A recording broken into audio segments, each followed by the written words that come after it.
उस समय इन बातों का दुख माना किसने? उन नकली गुरुओं, काजी और मुल्लाओं ने और ब्राह्मणों ने। परमात्मा उनको समझाया करते थे, सभी को अलग अलग से बताते थे, समझाते थे। क्या कहा करते थे कि नबी मोहम्मद नमस्कार है, राम रसूल कहाया, 1,80,000 को सौगंध जिन नहीं करद चलाया। कबीर परमात्मा कहा करते थे कि तुम जिन महापुरुषों का नाम लेकर मांस खाते हो, गायें काटते हो, हत्याएं करते हो, मुर्गा काटते हो, बकरा काटते हो, भगवान ने कितना अच्छा आपको आहार दे रखा, काजू किस्मत सेब संतरे, और नहीं तो ये बाजरा ज्वार गेहूं चने चावल कुछ भी खाओ, ये अड़ंगा क्यों खाते हो? तुम्हारे नबी ने, हजरत मोहम्मद ने कभी किसी की हिंसा नहीं की। कहते हैं वो तो आदरणीय महापुरुष थे। नबी मोहम्मद नमस्कार है, राम रसूल कहाया, और 1,80,000 को सौगंध जिन नहीं कर चलाया। हजरत मोहम्मद जी के 1,80,000 अनुयायी हुए थे जो कति पाक साफ थे। वो ब्याज तक भी नहीं लेते थे, जिहाद संघर्ष नहीं करते थे, किसी का कत्ल करना भी महापाप मानते थे। वो तो ऐसे महापुरुष थे। कहते हैं अरस कुरस पर अल्लाह तकत है, अरस कुरस पर आसमान के ऊपर अंतिम छोर पे अरस कुरस पर अल्लाह तकत है, भगवान का सिंहासन है, और खालिक बिन नहीं खाली, और वह पैगंबर पाक पुरुष थे साहिब के अब्दाली। जिन महापुरुषों की तुम आड़ लेकर दुनिया को भ्रमित कर रहे हो, मांस खिला रहे हो, पाप के भागी बना रहे हो, उन्होंने कभी मांस छुआ नहीं। कहते हैं हम मोहम्मद को वहां ले गए हो, कबीर साहब मिले थे उस प्यारी आत्मा हजरत मोहम्मद को, और उनको यहाँ एक मिनी सतलोक है परमात्मा का अलग से, जैसे राजदूत भवन होता है, तो वहाँ लेकर गए थे।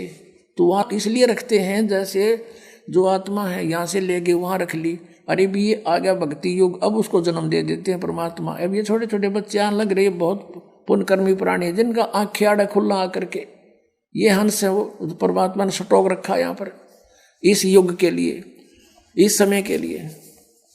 तो वहाँ ये कहते हैं इच्छा रूपी वहाँ नहीं रहे हो, उल्ट मोहम्मद महल पठाया, इस शरीर में वापस भेज दिया, और गुज बीरज एक कलमा लाया।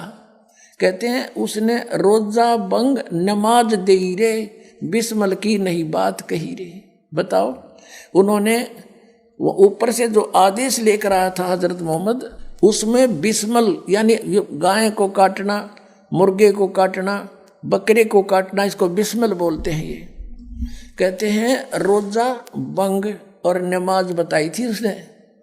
रोजा माने व्रत, बंग जैसे ऊंचे शोर माज करना है, भगवान हमारी अर्ज सुनना, इसको बंग बोलते हैं। और 5 वक्त की नमाज। कहते हैं सिर्फ इतना आदेश था हजरत मोहम्मद का, ये मांस खाने का नहीं था। ये तो बाद में किसी फरिश्ते ने किसी में प्रवेश करके ये बकवाद गढ़ रखी है, उसने कभी नहीं कहा। जैसे हिंदू धर्म में कहीं देखिए किसी में भूत प्रवेश होकर नौका में बहरो बोलू हूँ, बकरा बनाओ, दारू पिलाओ, अब उसने शराब पिलावे और बकरा काटे, तो पाप शुरू करवा दिया। उस नालायक आत्मा जो भ्रमित है, भूत, उसने नाश करवा दिया। ऐसे ही वहाँ अगर कहीं मांस खाने का प्रावधान है तो उन महापुरुषों का नहीं है, ये किसी का। तो कहते हैं रोजा बंग नमाज दई रे, बिस्मल की नहीं बात कही रे, अरस कुरस पर अल्लाह तकत है, खालिक बिन नहीं खाली, वह पैगंबर पाक पुरुष थे साहिब के अब्दाली। वो पवित्र आत्माएं परमात्मा के कृपा पात्र थे, वो परमात्मा के रसूल यानी पैगंबर बनकर आए थे, और उन्होंने ऐसा जुल्म करने को नहीं कहा जो तुम आज मन गढ़ंत कर रहे हो। ऐसे ही हिंदुओं को कहा करते थे कि तुम अपनी गीता से परिचित नहीं हो। गीता में तुम कहते हो श्री कृष्ण जी ने ऐसा बोला, श्री कृष्ण जी तो कहता मेरे तो जन्म और मृत्यु होते हैं, मैं तो नासवान हूं। अगर तुम ये मानते हो श्री कृष्ण ने गीता बोली,